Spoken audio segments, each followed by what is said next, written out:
Ministri i Punëve të Brendshme Pançe Toshkovski së bashku me sekretarin e përgjithshëm të Interpolit Vardeci Urquiza gjatë vizitës zyrtare në Maqedoninë e Veriut vizituan Akademinë Policore në Idrizov, ku u drejtuan katedrave dhe përfaqësuesve të institucionit. Urquiza theksoi se Akademia Policore që nga nëntori i vitit 2025 është pjesë e rrjetit global akademik të Interpolit, ku përfshihen vetëm 28 institucione policore në botë, duke e vlerësuar këtë si njëje për kapacitetet profesionale të Ministrisë së Punëve të Brendshme.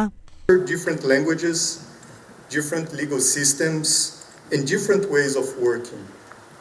And in that experience, I'm confident that you find Interpol a willing partner in your fight.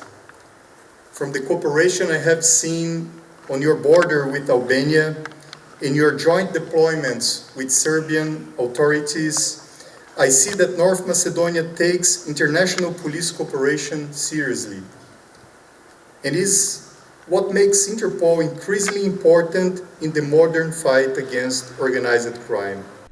Ndihmës ministri në Akademinë Policore, Vlatko Mitkovski, theksoi se akademia mbetet e përkushtuar ndaj zhvillimit të një sistemi modern arsimor që ndjek standardet më të larta ndërkombëtare dhe praktikat më të mira në profesionin policor.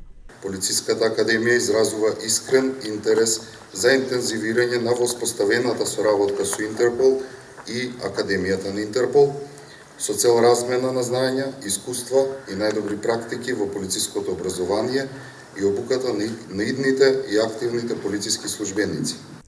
Gjatë vizitës së sekretarit të përgjithshëm të Interpolit u prezantuan kapacitetet e Akademisë Policore, programet e trajnimit dhe masat për modernizimin e përgatitjes së zyrtarëve policor, sipas standardeve europiane dhe ndërkombëtare.